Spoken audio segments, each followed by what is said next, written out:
What is good, Internet? Welcome back to my YouTube channel. I know I've been absent for a few months, I think. I wanted to take a break from long form and focus on my shorts content just to grow my channel a little more. And procrastination also played a big role in this video. Why it took so long? Hell, it took so long, someone died.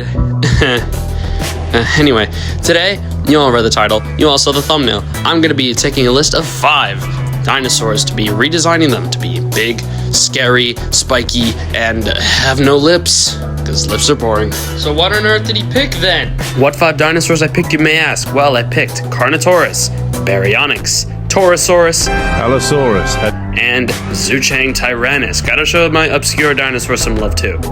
Anyways, without wasting your time any further, let's get into it. First dinosaur of the day, we got Carnotaurus. I told you I'd put it in the sequel. I didn't put too much thought into it, just looked at a random Carnotaurus picture I found on Google that is paleo accurate, and just drew that. Put scales, put osteoderms, even made it red, like the Disney Carnotaurus. I don't have too much to say. Yeah.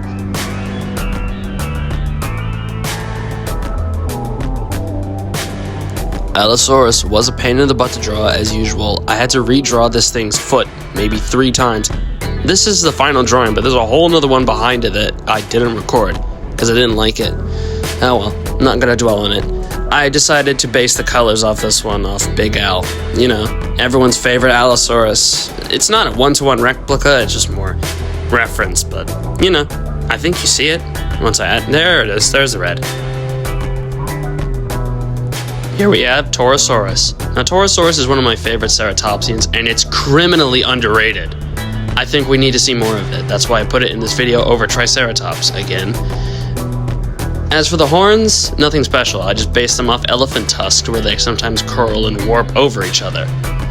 And the color scheme, it's kinda ripped right off Big Al in the sense of big gray with black stripes and red patterns, but I think it looks really good. Next up, we got everyone's favorite fish eater, Baryonyx.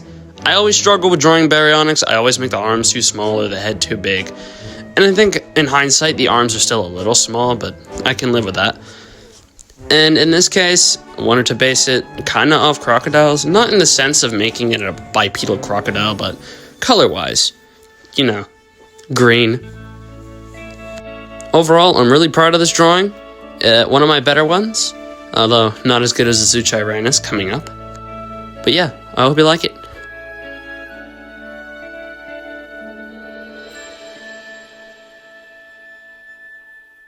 And finally, we have our underrated tyrant, Zhuchang Tyrannus. Well, that's a mouthful. This is probably one of the best Tyrannosaurs I've ever drawn, period. The only gripe I have with this, aside from the colors being a little dull, is the tail. I think I made it way too skinny. This thing looks like it has a flippin' rat tail. It can hardly support its weight.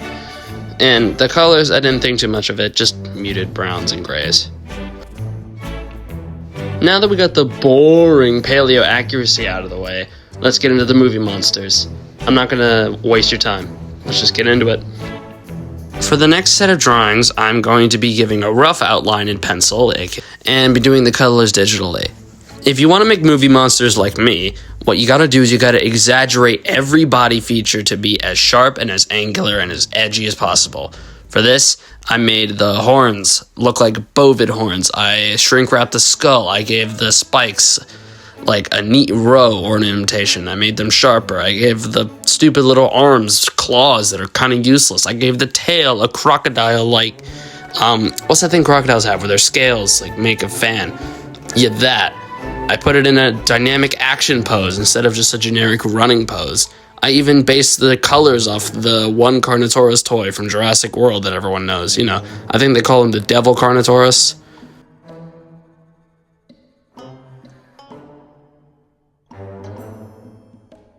For the Allosaurus, I went through a similar thought process. Exaggerate every single feature on its body to make it look as cool and as edgy as possible. I gave it 0 lips, made the teeth protrude below the lower jaw, gave it some spikes reminiscent of the Dinosaur Evolution design, made the crest flippin' enormous, and the claws. Those claws, I'm looking at them and my eyes are being cut. They're really sharp. That's the point I'm trying to get at here. And the colors, if you remember part 1, I drew a Diplodocus, and the Diplodocus had blue and orange colors. I thought I'd take a bit of inspiration from that, not rip it off directly, but kind of a bluish gray with some white patterns and orange crests and spikes.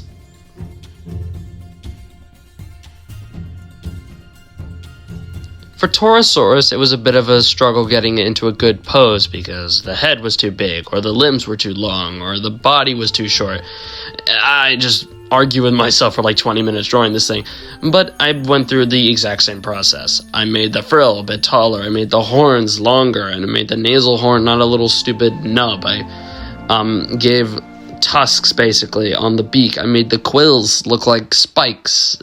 And much like the Pachyrhinosaurus from episode 1, you'll see that in a second that I gave it brownish, grayish, buffalo colors.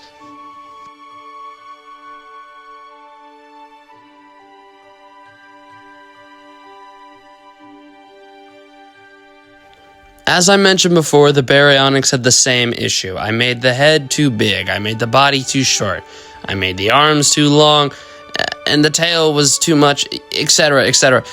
But eventually, I kind of locked in, and I made something great.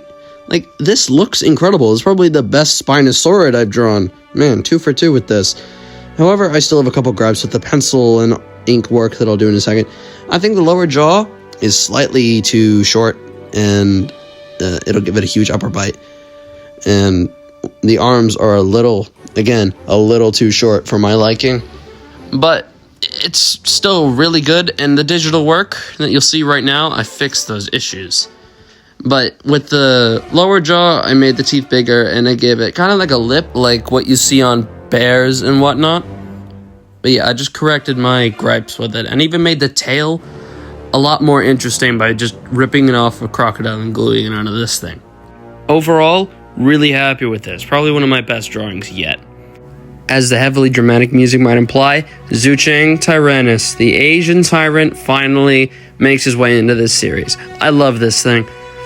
And I think Zhuchang Tyrannus is heavily underrepresented in media. We need more.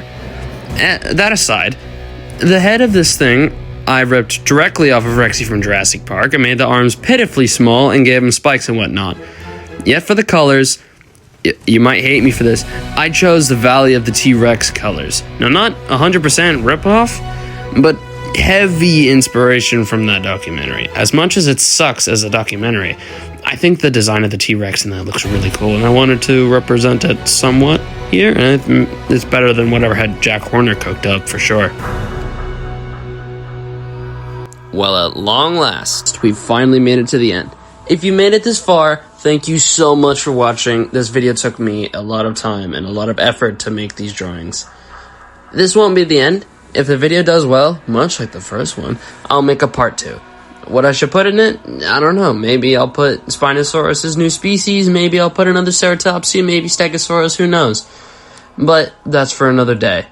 And if you stick around for another, 10-15 seconds, you'll be very surprised. Anyways, thank you so much for watching, and I'll see you later. Goodbye.